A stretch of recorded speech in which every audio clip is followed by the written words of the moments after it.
Welcome dear students, welcome to this video. इस video के through जो है वो आज हम वैक्सीनेशन को थोड़ा सा जो हमारा पोर्शन रह गया था वो डिस्कस करेंगे एंड आफ्टर डैट जो भी हमारा इम्यून सिस्टम है जिसका सबसे मेन इंपॉर्टेंट जो प्रोटीन है जिसे हम ग्लाइकोप्रोटीन कहते हैं या फिर एंटीबॉडीज़ कहते हैं उनके बारे में डिस्कस करेंगे। ठीक है, देन वैक्सीनेशन के कुछ एक दो पॉइंट रह गए थे।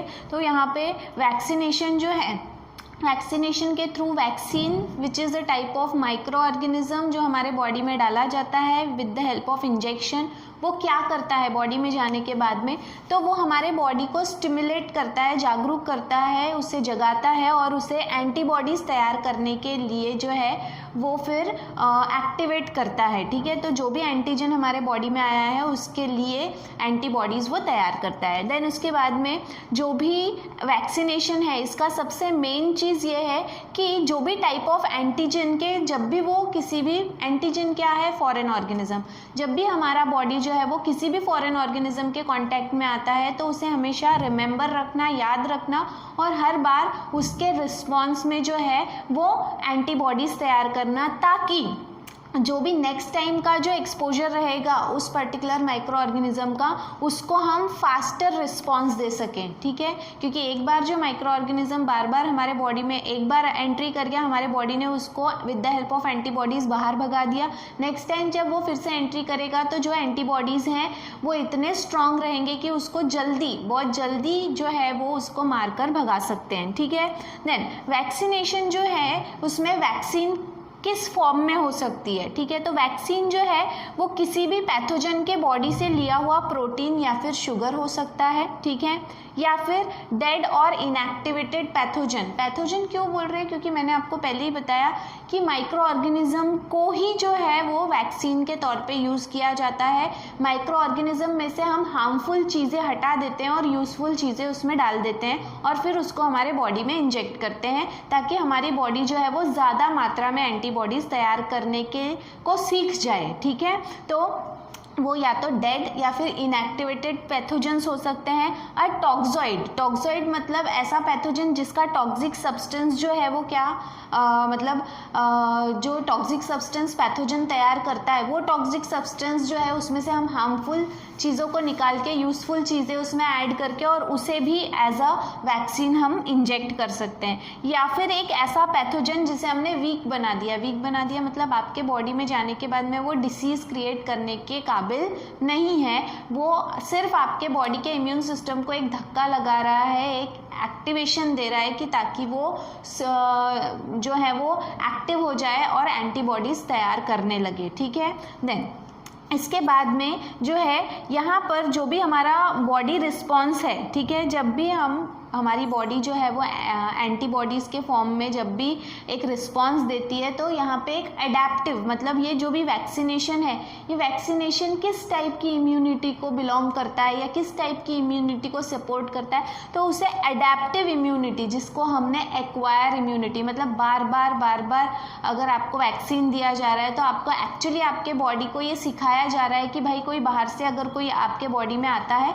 तो आपको एंटीबॉडीज़ किस तरह से बनानी है, कौन सी एंटीबॉडी बनानी है, कब बनानी है, कितनी मात्रा में बनानी है, ये सारी चीज़ें जो है वो वैक्सीनेशन हमारे बॉडी को सिखाता है। ठीक है, देन इसके बाद में क्या वैक्सीनेशन सेफ है, मतलब वैक्सीन्स जो लगाया जाता है, आपको वैक्सीन्स जो दिए जाते हैं बचपन से, क्या वो देना सेफ है। ठीक है, तो इसका ऑब्वियसली आंसर यस है, तभी जो है वो हमें वैक्सीनेशन दिया जाता है।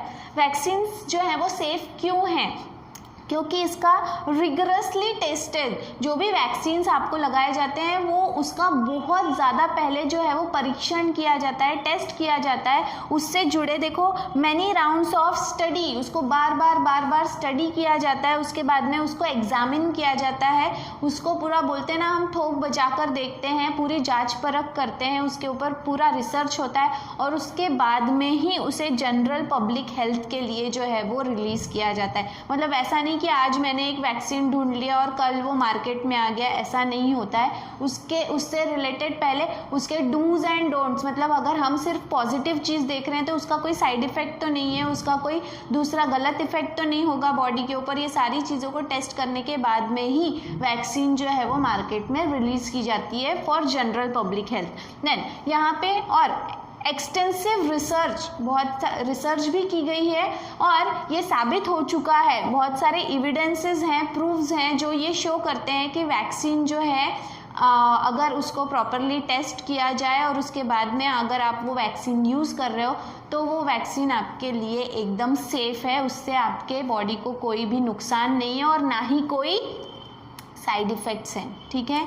So vaccines are safe for our use. Then इसके बाद में स्ट्रक्चर ऑफ एंटीबॉडी, जो हम अभी तक के बात करते हैं कि acquire immunity is totally depend on antibodies. Antibodies are produced by the plasma cells, plasma cells are produced by B lymphocytes. ये सब हम देख रहे हैं, तो हमको स्ट्रक्चर और उसका पूरा देखना है एंटीबॉडीज़ के बारे में ना। एंटीबॉडीज़ क्या है, तो इसके पहले भी हम डिस्कस कर चुके हैं कि ग्लूकोज और प्रोटीन का कॉम्बिनेशन जिसे हम ग्लाइकोप्रोटीन कहते हैं, तो केमिकल कंपोजिशन इसका क्या है कि ये ग्लाइकोप्रोटीन है जो कौन तैयार करता है, they are produced by plasma cells, ठीक है। नाउ यहाँ पर एंटीबॉडीज हम पहले भी डिस्कस कर चुके हैं कि एंटीबॉडी बहुत ही स्पेसिफिक, हाईली स्पेसिफिक, मतलब पर्टिकुलर एंटीजन के लिए पर्टिकुलर एंटीबॉडीज ही हमारी बॉडी तैयार करती है। कोई भी एंटीबॉडी किसी भी एंटीजन को किसी भी फॉरेन ऑर्गेनिज्म से लड़ने के कैपेसिटी में नहीं होता, ठीक है। देन और इसी वजह से जो है that is also called as immunoglobulin, जैसे हमारे ब्लड में हीमोग्लोबिन होता है, ठीक है, उसी तरह से, क्योंकि haemoglobin is a type of protein और एंटीबॉडी भी एक तरह का प्रोटीन है, तो उसको वो that is related to our immune system, इसीलिए उसे इम्यूनोग्लोबिनोलिन भी कहा गया है, ठीक है। तो इम्यूनोग्लोबिन जो है दैट इज शॉर्ट फॉर्म है उसका क्या, IgS, उसे IgS से रिप्रेजेंट किया जा सकता है। देन एंटीबॉडीज कब तैयार होंगे, तो antibodies are produced in response to antigen. जब तक कि आपके बॉडी में एंटीजन नहीं आएगा, फॉरेन ऑर्गेनिज्म नहीं आएगा, आपका इम्यून सिस्टम स्टिमुलेट नहीं होगा और एंटीबॉडीज़ तैयार नहीं होगी, तो एंटीबॉडीज़ तभी तैयार होती हैं। देन इसके बाद में कौन तैयार करता है, तो they are produced by plasma cells, और प्लाज्मा सेल्स क्या है, they are nothing but they are the clone of B lymphocytes, ये हम पहले भी देख चुके हैं, ठीक है। देन यहाँ पर जो प्लाज्मा सेल्स हैं, ये जब एंटीबॉडीज़ बनाते हैं तो इनका जो मैच्योर प्लाज्मा सेल्स है, इनका एंटीबॉडी बनाने का जो रेट है वो बहुत फास्ट है, बहुत जल्दी जल्दी वो एंटीबॉडीज़ बनाते हैं। तो उसका एक एस्टिमेट रेट बताया है कि अबाउट 2000 मॉलिक्यूल्स पर सेकेंड, हर सेकेंड में वो कम से कम 2000 जो है वो एंटीबॉडीज़ तैयार कर सकते हैं, इतनी उनकी कैपेसिटी होती है। देन स्ट्रक्चर, अब हमको देखना है कि what is the basic structure of antibodies. अब देखो यहाँ पे एंटीबॉडीज़ जो है, यहाँ पे स्ट्रक्चर बनाया हुआ है, आपके बुक में भी जो है वो बहुत डिटेल में दिया हुआ है। ये स्ट्रक्चर जो भी है आप देख सकते हो कि ये वाई शेप का स्ट्रक्चर है, तो एंटीबॉडीज़ जो हैं they are the Y shape structure and that is made up of polypeptide chain, ठीक है। 4 पॉलीपेप्टाइड चेन होते हैं यहाँ पे, तो 4 पॉलीपेप्टाइड चेन से बना हुआ ये आपका वाई शेप का स्ट्रक्चर है, ठीक है। यहाँ पे 4 हैं, तो उसमें से 2 हैवी चेन होते हैं और 2 लाइट चेन होते हैं, ठीक है।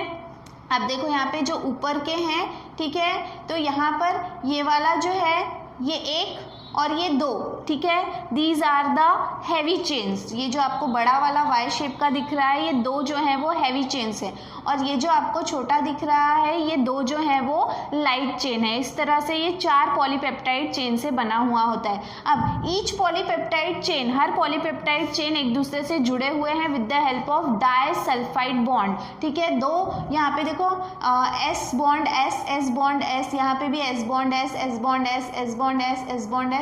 तो यहाँ पे ये दोनों जो वाई शेप स्ट्रक्चर ये होल्ड करने के लिए कौन रिस्पॉन्सिबल है, डाइसल्फाइड बॉन्ड रिस्पॉन्सिबल है, ठीक है। देन इसके बाद में आप यहाँ से देख सकते हो कि ये जो भी रीजन है हैवी चेन का जो टर्न ले रहा है, जिसकी वजह से वाई शेप स्ट्रक्चर बन रहा है, तो वो जो वहाँ पे डिप्रेशन बना है वो जो है दैट इज कॉल्ड एज हाइन, इसे क्या कहा गया है, हाइन कहा गया है, ठीक है। देन इसके बाद में यहाँ पे आप देखोगे कि 2 अलग अलग रीजन आपको देखने मिलेंगे। हैवी चेन में भी आपको कुछ हिस्सा है जो अलग दिख रहा है और कुछ हिस्सा है जो अलग दिख रहा है, और लाइट चेन में भी आप देखो ये ऊपर वाला हिस्सा अगर आप देखोगे तो आपको यहाँ पर जो है वो कुछ डिज़ाइन जैसा दिख रहा है। तो ये जो भी डिज़ाइन वाला रीजन है इसे वेरिएबल रीजन कहा जाता है। वेरिएबल मतलब थोड़ा सा अलग दिखने वाला, ठीक है। और मतलब यहाँ पे आपको ये चेंजेस दिखाई देते हैं हर एंटीबॉडी में ये सेम रहेंगे ये ज़रूरी नहीं है, इसलिए इसको वेरिएबल मतलब इसमें बहुत सारे वेरिएशन आपको देखने मिलेंगे, फ़र्क देखने मिलेगा। जैसे मैंने बताया कि एंटीबॉडीज़ जो है वो स्पेसिफिक होते हैं, ठीक है, तो जो एंटीजन रहेगा उसके मुताबिक उसका ये रीजन जो है वो उसके हिसाब से रहेगा, अलग रहेगा, ठीक है। तो ये जो भी हिस्सा है ऊपर वाला उसे वेरिएबल रीजन कहा गया है। अगर वो हैवी चेन का है तो उसे variable region of egg chain मतलब हैवी चेन कहा जाता है, और अगर वो लाइट चेन का है तो उसे variable region of light chain कहा जाता है, ठीक है। देन इसके बाद में कुछ रीजन है जिसमें आपको कभी भी चेंज नहीं दिखाई देगा, वो कितने भी एंटीबॉडीज हो हर बार वो रीजन क्या रहेगा, सेम रहेगा, तो उसे क्या कहा गया है, that is called as constant region. तो अगर वो हैवी चेन का है तो उसे कहा गया है constant region of heavy chain, और अगर वो लाइट चेन का है तो उसे कहा गया है constant region of light chain. देखो जो छोटा वाला है वो लाइट चेन है और जो बड़ा वाला है वो हैवी चेन है, ठीक है। देन यहाँ पर जो भी वेरिएबल रीजन है ये वेरिएबल क्यों होता है, इसका क्या फंक्शन है, तो यहाँ पर आपको जो भी ये डिज़ाइन दिख रही है एक्चुअली ये डिज़ाइन बनाई गई है for the complex making structure of antigen and antibody. मतलब जो भी एंटीजन आएगा उसको वो कौन से हिस्से से बाइंड करेगा, पकड़ेगा, ये वाले हिस्से से, ठीक है। तो ये वाला हिस्सा जो है ये किसके अकॉर्डिंग बनेगा, किसके हिसाब से बनेगा, किसके मुताबिक बनेगा कि एंटीजन का क्या शेप है उसके हिसाब से एंटीबॉडी का जो वेरिएबल रीजन रहेगा वो वैसा होता है, ठीक है। तो जो हिस्सा वेरिएबल रीजन का ये वाला हिस्सा जो किसे बाइंड करने के लिए यूज हो रहा है, एंटीजन को, ठीक है। तो variable region constitute the antigen binding site, ठीक है। ये हिस्सा जो है वो किस लिए है, एंटीजन को बाइंड करने के लिए, इसीलिए उसे क्या कहा गया है, that is called as antigen binding site, या फिर इसका साइंटिफिक वर्ड है पैराटोप। इसे क्या कहा जाता है, पैराटोप कहा जाता है, ठीक है। ये वो हिस्सा है जो रिकॉग्नाइज मतलब पहचानता है और बाइंड करता है किसे, स्पेसिफिक एंटीजन को, स्पेसिफिक किसी को भी नहीं, स्पेसिफिक एंटीजन को वो पहचानता है और उसके बाद में जो है वो उसे बाइंड कर लेता है उस हिस्से के मदद से।